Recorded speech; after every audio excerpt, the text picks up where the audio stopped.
ensemble pour partager la Bible ensemble au sujet de la foi. Bienvenue à l'émission In Studio. La foi victorieuse. Amen. Dieu nous a appelés à marcher par la foi et non par la vue. De Corinthiens 5, 7, à vivre par la foi, Romains 1, 17. Et Dieu, non seulement nous sommes appelés à marcher et à vivre par la foi, mais ça doit être une foi victorieuse. Parce que 1 Jean 5, 44 dit, ça, c'est la victoire qui va vaincre et qui triomphe du monde, notre foi. Dieu nous a donné une foi, amen, pour triompher au-dessus de l'ennemi, pour vaincre tout problème, pour aller contre tout obstacle et pour pouvoir recevoir toutes les promesses de Dieu. Amen. Par la foi, nous avons reçu le salut. Au travers de la foi, nous pouvons être guéris, vainqueurs et triomphants. Et nous pouvons être efficaces dans le royaume de Dieu et produire des signes, des prodiges, des miracles au travers de cette même foi. Et nous avons découvert dans cette émission, qu'est-ce que c'est la foi. Amen. Et on a vu que la foi, comme beaucoup de personnes demandent à Dieu d'augmenter leur foi, comme ont fait les disciples. Amen. Jésus a dit, vous n'avez pas besoin de plus de foi, si vous avez la foi comme un grain de moutarde, vous allez parler à ce mûrier et lui commander de se déraciner et de se jeter dans la mer et il vous obéira. Amen. Et alors Jésus a dit, vous n'avez pas besoin de plus de foi, mais il a donné après une parabole, une histoire pour expliquer comment avoir le genre de foi qui pourrait déraciner le mûrier et ôter l'obstacle. Il a dit, si vous avez un serviteur, vous le payez toutes les semaines ou tous les mois, vous n'allez pas lui dire de revenir des champs et de se reposer, de s'asseoir et de se mettre les pieds sous la table pour rien faire. Non, au contraire, vous allez lui dire, sers-moi à manger, sers-moi à boire, fais ceci, fais cela. Et quand tu auras fini, quand tu as fait ce pour laquelle je t'ai payé, alors là, tu pourras te manger et boire. On voit là que Jésus a dit aux disciples, ce n'est pas la quantité de foi qui est importante, mais qu'est-ce que vous faites avec la foi qui vous a été donnée? On a vu, et je voudrais vous inviter aussi, si vous voulez en savoir plus, découvrir ce dont nous avons parlé dans les émissions précédentes, vous pouvez aller et rechercher un petit peu et regarder ces émissions précédentes. Amen. On a vu que notre foi, en fin de compte, est comme un muscle spirituel. Voyez, nous sommes tous nés avec le même nombre de muscles, d'un côté morphologique. Nous sommes tous nés avec le même nombre de muscles. Mais voyez, si on exerce ces muscles vont devenir forts et on va pouvoir soulever beaucoup plus de poids et faire de plus grandes choses. Et de la même manière, spirituellement, la Bible nous dit dans Romains 12, verset 3, que nous avons tous reçu la mesure de foi. Vous pourriez dire la même mesure de foi. C'est-à-dire que, vous voyez, vous n'avez pas reçu une petite mesure de foi et Benny Hinn, il a reçu une grande mesure de foi ou quelqu'un d'autre que vous admirez a reçu une super grande mesure de foi. Non. Nous avons tous reçu la mesure ou la même mesure de foi. Mais ce que l'on fait avec cette mesure de foi va décider si vous allez avoir une foi forte, des muscles spirituels forts ou des muscles spirituels faibles, une foi faible. On a vu que la foi, c'est pas la quantité qui est importante, mais la qualité de votre foi. Est-elle faible ou est-elle forte? Forte comme la foi d'Abraham. Amen. Alléluia. Et on la fortifie en exerçant notre foi, en lui mettant de la pression dessus. On a vu aussi que comme les muscles, vous voyez, si vos muscles, vous ne les exercez jamais, ces muscles ne vont rien produire. Vous allez être faible et vous n'allez pas pouvoir soulever quelque chose de lourd. Vous n'allez pas pouvoir bouger certaines... De la même manière avec votre foi, si vous n'exercez jamais votre foi, alors qu'est-ce qui va se passer? Vous allez avoir un obstacle qui se met devant vous, un besoin financier ou quoi que ce soit, et votre foi ne va pas être assez forte pour pousser le problème et enlever la montagne. Vous devez avoir une foi forte. Amen. Amen. Et voyez, comme le monsieur qui fait du bodybuilding, qui a passé des heures et des heures à exercer ses muscles physiques, nous devons aussi être conscients, nous devons exercer notre foi. Nous devons l'exercer parce que si on ne l'exerce pas, notre foi va être comme Jacques nous le dit dans Jacques 2, 22. La Bible nous dit que la foi sans les œuvres est morte. Vous pourriez dire, la foi sans l'exercer est inutile, morte. Elle ne produit rien du tout. Elle est inutile. Elle est là. Vous avez la foi. Oui. Vous avez reçu la mesure de foi. Amen. Mais si vous n'exercez pas cette foi, elle ne va pas produire rien du tout dans votre vie. Vous allez marcher sous vos privilèges. Vous allez vivre dans la maladie, dans le besoin. Vous n'allez jamais marcher dans la victoire comme Dieu voulait que vous le fassiez. Amen. Alors, et aussi on a vu, c'est intéressant. Vous voyez, je fais un petit compte rendu là, pour nous rafraîchir la mémoire, c'est que cette foi, non seulement si on ne l'exerce pas, elle ne va rien produire, mais si par exemple, vous aviez une foi très forte, vous avez exercé votre foi pour faire ceci, pour faire cela, pour être guéri, pour avoir vos besoins pourvus, pour imposer les mains sur les malades ou pour faire toute une sorte de choses dans le royaume de Dieu, mais tout d'un coup, vous ne l'utilisez plus. Vous avez décidé maintenant d'être dans le neutre. Vous voyez ce que je veux dire, de rester neutre, de rester un peu passif. Vous êtes confortable maintenant dans votre vie et vous n'utilisez plus votre foi comme vous le faisiez auparavant. Vous n'exercez plus vos muscles spirituels, votre foi. Qu'est-ce qui va se passer avec ces muscles ?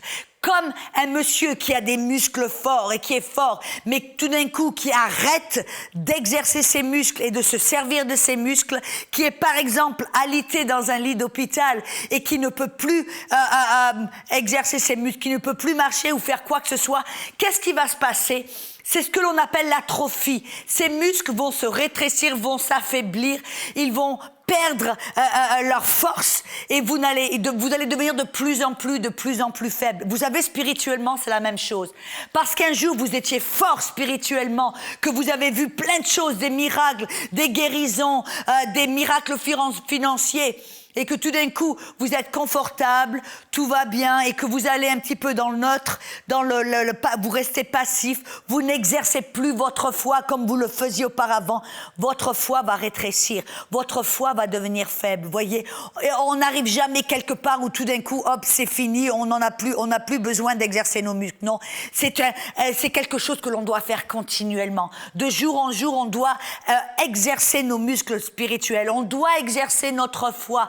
On ne doit jamais rentrer dans un endroit où on se repose en disant « Ah ben non, c'est bien, tout est bien, j'ai plus besoin de me servir ma foi. » Non, non, non, on a besoin, vous voyez, comme un monsieur qui fait du bodybuilding,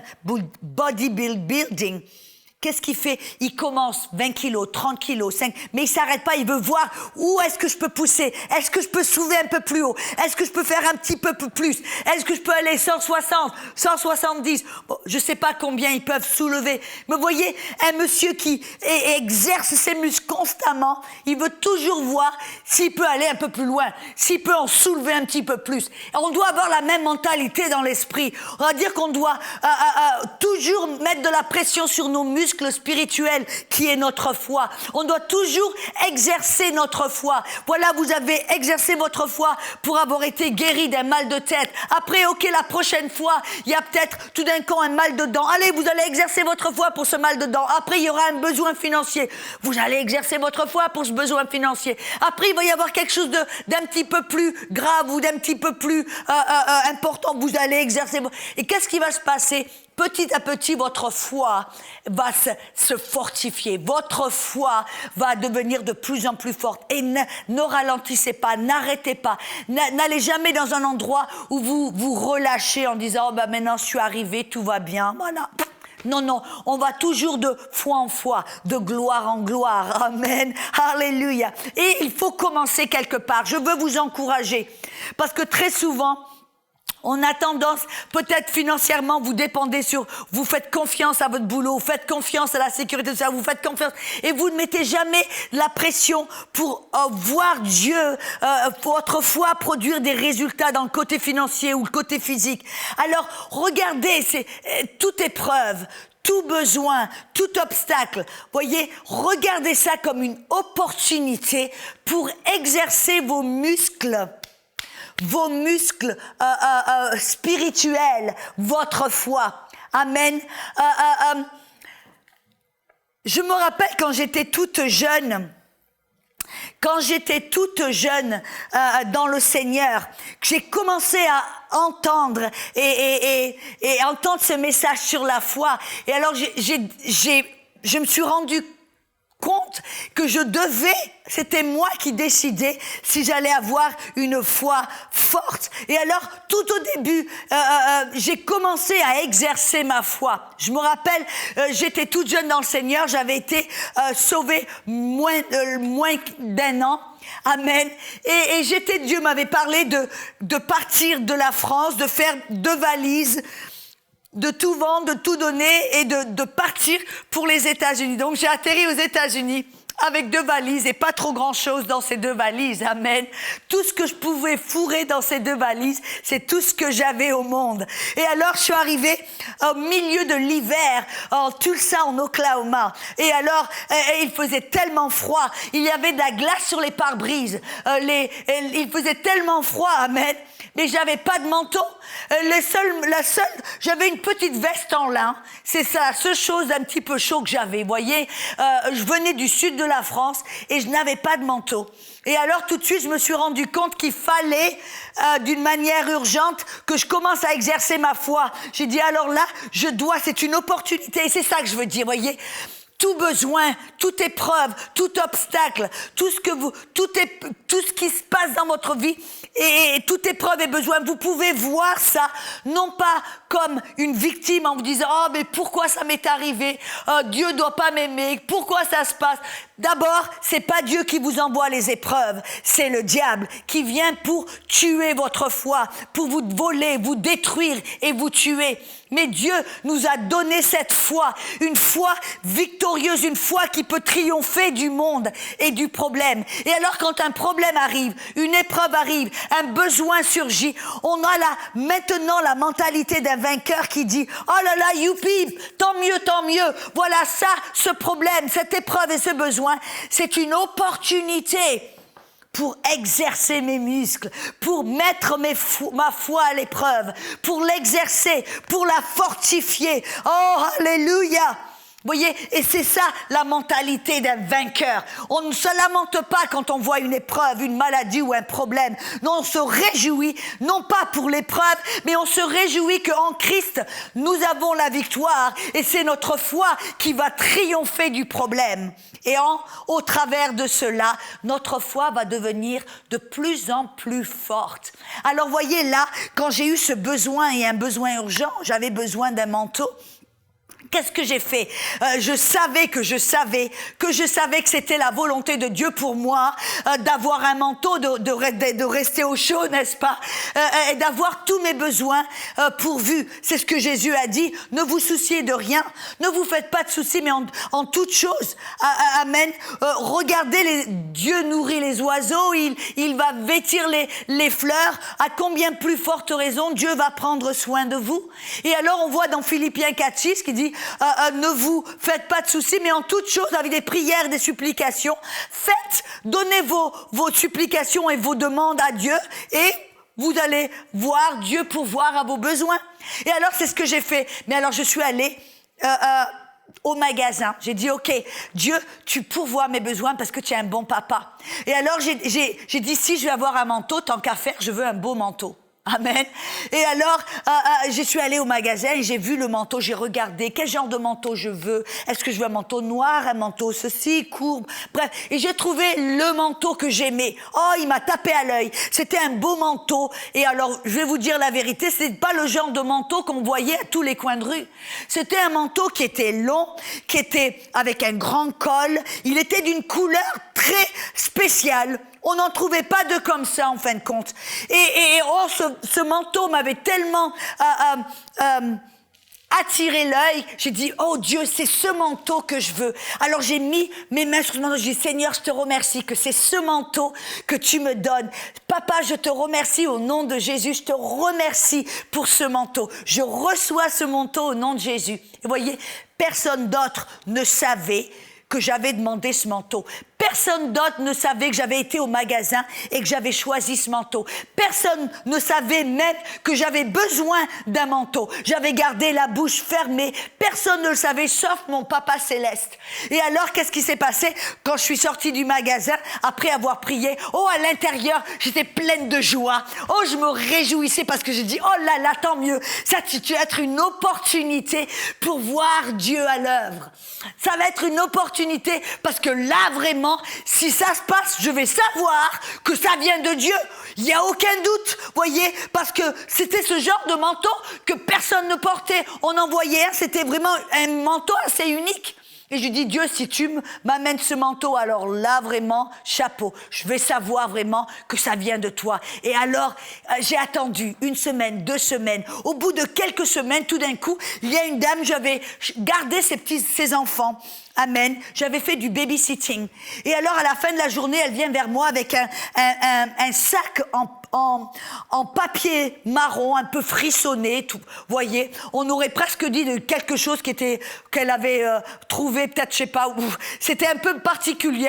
Un sac, c'est même pas un sac qui venait d'un magasin. Voyez, c'était un sac marron où vous allez mettre de l'épicerie ou quelque chose comme ça, voyez. Et alors, ce sac marron, elle me l'amène, il était tout frissonné sur la table et elle me dit, Audrey, ne t'offense pas avec moi, mais j'ai l'impression que Dieu m'a dit de t'amener ce cadeau-là. Je ne sais pas si même tu t'en as besoin, mais voilà, j'ai pensé, c'est ce que le Seigneur m'a dit, alors voilà. Et il me met ce papier, ce sac sur la table. Alors j'étais un petit peu hésitée en me disant, oh, voyez, toujours, est-ce que c'est le manteau ou pas, ou qu'est-ce que c'est? Alors j'ai ouvert le sac et voilà.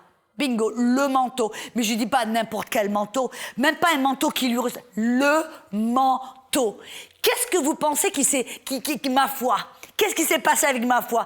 Qu'est-ce que tout d'un coup, vous voyez, j'avais juste soulevé peut-être 10 kilos. Tout d'un coup, oh là là, ma foi est devenue tellement forte que j'ai pu commencer. Elle s'est fortifiée, elle a grandi. Amen, elle est devenue forte. Et tout d'un coup, j'ai pu croire pour d'autres choses. La fois d'après, vous voyez, j'ai entendu qu'il y avait un groupe de mission qui allait sur l'île de Haïti. Et on avait besoin de $. Je crois que c'est $750. Bon, je parle il y a 30 ans, n'est-ce pas? Et j'avais pas un rond dans ma poche. Alors, qu'est-ce que j'ai fait à ce moment-là? J'ai prié. J'ai pris une carte du monde. J'ai dit, c'est où Haïti? Alors j'ai mis mon doigt sur Haïti. J'ai dit, voilà Dieu, je sais, je dois aller à Haïti. Je veux aller à Haïti. Mais Dieu, j'ai pas d'argent pour y aller. Je veux aller là. Et alors, qu'est-ce que j'ai fait? J'ai prié, j'ai demandé au Seigneur, merci Seigneur, pour m'apporter cet argent dont j'ai besoin pour faire ce voyage de mission à Haïti. Amen. Vous rappelez-vous, j'étais toute jeune dans le Seigneur. Vous savez que en l'espace de 1 mois et demi ou 2 mois, quelqu'un est venu en me disant, mais personne ne savait, voyez. Quelqu'un est venu en me disant, Audrey, le Seigneur m'a parlé, voilà, $750. Oh, alléluia. Ma foi est devenue encore plus forte. Et encore plus forte. Et voyez, c'est de là que j'ai commencé. J'ai commencé simplement, pourquoi? Pour un manteau. Alléluia. Et c'est de ça que je veux parler. Voyez, n'attendez pas que le cancer frappe à votre porte pour essayer d'exercer vos muscles et de soulever 150 kilos. Oh, c'est pour ça que très souvent les gens, ils sont au milieu d'une tempête, d'une tornade, et tout d'un coup, ils essayent là d'exercer leurs muscles ou de construire une maison, et ils n'y arrivent pas. Vous voyez, c'est ce que j'enseigne cette émission. Pourquoi? Pour vous montrer qu'il n'est jamais trop tôt pour commencer. Il n'est jamais trop tard pour commencer. Mais commencez quelque part. Que ce soit pour un mal de tête, pour peut-être avoir un peu d'argent pour payer votre facture d'électricité, ou quoi que ce soit, pour avoir peut-être un bout de pain à manger à donner à vos enfants, ou quoi que ce soit. Commencez, ne prenez pas le chemin facile, voyez, regardez dans le naturel, comment je vais pouvoir, peut-être je peux emprunter, ou peut-être je peux prendre une pilule, ou peut-être, non, essayez d'exercer vos muscles spirituels au lieu de prendre la voie facile, c'est-à-dire quelque chose qui est facile, prendre une pilule ou emprunter. Vous voyez ce que je veux dire? Je veux dire que toute occasion qui se présente devant vous est une occasion pour exercer vos muscles spirituels, votre foi, afin que votre foi puisse se fortifier comme la foi d'Abraham s'est fortifiée et est devenue forte. Amen. Alors je veux vous encourager à faire ça. Commencez là où vous êtes. C'est jamais trop tard. Même si vous avez 80 ans et que vous dites, moi, j'ai jamais exercé ma foi, ça n'est jamais trop tard. Commencez là maintenant où vous êtes. Que vous ayez 10 ans, il n'est jamais trop tôt. Commencez à exercer votre foi. Moi, je vois, j'ai des amis. C'est épatant parce qu'ils ont des enfants et ils les ont enseignés tout jeunes à exercer leur foi. Vous voyez, au lieu si leurs enfants viennent et disent « Oh papa, je veux un vélo ». Vous savez très souvent ce que le papa il dit « Mon chéri, ok, ouais, pourquoi exerce ta foi, mon chéri ». Le papa encourage son enfant à exercer sa foi et lui enseigne comment savoir le vélo que tu veux. Mets-toi une image de ce vélo que tu veux et demande à Dieu et attends-toi à ce qu'il réponde à ton besoin. Et cet enfant, qu'est-ce qu'il fait? Que ce soit un vélo ou que ce soit quoi que ce soit, il commence à exercer sa foi. Et vous savez qu'est-ce qui va se passer? En grandissant, il va devenir de plus en plus fort spirituellement. Et ça, c'est le genre de personne que Dieu va pouvoir utiliser pour faire des miracles, pour bouger des montagnes, pour croire et faire des choses qui paraissent impossibles dans le royaume de Dieu. Vous voyez, quelqu'un qui commence à exercer sa foi dans les petites choses qui paraissent banales, qui paraissent vaines, mais non, c'est un point de contact, quelque chose de concret avec laquelle on peut commencer à exercer notre foi, afin que l'on aille de foi en foi, de gloire en gloire, de force en force, pour pouvoir accomplir l'impossible dans le royaume de Dieu. Alléluia. Oh, j'espère que ça vous encourage. Amen. Vous encourage à commencer là où vous êtes. Que vous ayez exercé votre foi ou pas, alors continuez à le faire. Ou si vous ne l'avez jamais fait, commencez à exercer votre foi. Et vous savez, notre foi, c'est en fin de compte, quand on exerce notre foi et qu'on marche par la foi, ça ne devrait pas être quelque chose d'extraordinaire. Des fois, on regarde la foi et on dit « Oh là là, regarde cette personne ». Mais vous savez que Dieu, c'est ce qu'il recherche. Et il s'attend à ce que ses enfants marchent par la foi. Dans Luc, vous voyez, on a regardé un petit peu ce que Jésus, quand il a répondu aux disciples, il leur a dit « Vous n'avez pas besoin, je ne vais pas vous donner plus de foi. Je vous ai donné la mesure de foi, en d'autres mots. Mais commencez à mettre cette foi à l'œuvre, comme vous allez mettre vos muscles physiques à l'œuvre. Et vous allez voir votre foi se fortifier et produire des résultats, faire des choses extraordinaires. » Mais vous savez, dans Luc 17, verset 10, Jésus a dit « Mais vous de même, quand vous avez fait tout ce qui vous a été ordonné, dites, nous sommes des serviteurs inutiles. Nous avons fait ce que nous devions faire. » Qu'est-ce que Jésus était en train de dire? Il dit, quand vous exercez la foi, que vous marchez par la foi, ne vous dites pas, oh là là, je mérite une médaille. Il dit, non, nous n'avons aucun mérite parce que nous avons fait vraiment ce que Dieu s'attend à ce que l'on fasse. Si vous êtes un croyant, Dieu s'attend à ce que vous croyez. Et croire, c'est quoi? C'est marcher par la foi. Amen. C'est être persuadé de quelque chose que vous ne pouvez pas voir ou percevoir au travers de vos sens. Dieu, il attend que ses enfants marchent par la foi, que l'on ait la foi. Et c'est pas quelque chose d'extraordinaire ou épatant. Vous voyez, on va pas avoir une médaille parce qu'on a marché par la foi. Non, Dieu s'attend à ce que chacun d'entre nous, il n'y a aucun mérite parce que c'est ce que Dieu s'attend que l'on fasse, que l'on marche par la foi. Ça lui fait plaisir, mais ça devrait être naturel pour nous. Vous voyez, la foi, c'est surnaturel, mais pour nous qui sommes des esprits, qui sommes de ce monde spirituel, et ça devrait être naturel. Le surnaturel devrait être naturel. Marcher par la foi devrait être quelque chose que l'on fait. On vit par la foi. Oh, j'espère que vous voyez là, et que vous allez saisir cette opportunité, que vous allez dire oui, moi je vais commencer à être une personne qui marche par la foi. Oh, alléluia. Oh, merci Seigneur. Et vous allez voir que quand vous commencez, vous allez être, en fin de marcher par la foi, ça devient comme une drogue en fin de compte, si je peux me permettre de le dire de cette manière. Parce que quand vous voyez Dieu à l'œuvre, voyez que vous osez, que vous ayez le courage d'exercer votre foi et de mettre votre foi en Dieu et le voir exaucer vos prières, réaliser ce que vous avez demandé et le voir agir au travers de vous, tout d'un coup vous allez dire, oh, vous avez envie d'en voir plus. Vous allez dire, oh Seigneur, je veux en voir plus. Et vous allez grandir de plus en plus de cette manière. Alléluia. Oh, merci Seigneur, merci Seigneur. Je veux, dans les 2-3 minutes que nous avons ensemble, j'aimerais prier pour vous. J'aimerais prier pour vous, pour ceux d'entre vous qui vous disent oh, je ne sais pas si j'ose. Vous êtes dans une situation où vous ne vous sentez pas fort, où vous dites oh moi non, j'ai pas trop de foi, je sais pas si j'ose. Je veux prier pour vous. Comme les disciples ont prié à Dieu en leur demandant de leur donner cette audace, cette assurance, ce courage de pouvoir marcher par la foi. Parce que voyez, vous avez la foi, la mesure de foi qui vous permet de bouger la montagne ou le mûrier. Mais vous savez de quoi on manque? On manque de courage pour pouvoir marcher par la foi. On manque de connaissance d'abord et de courage pour marcher selon cette connaissance, pour mettre notre foi à l'œuvre, pour croire Dieu pour de grandes choses. Alors je prie au nom de Jésus. Prenez votre main et mettez-la sur votre cœur. Amen. Et je prie au nom de Jésus.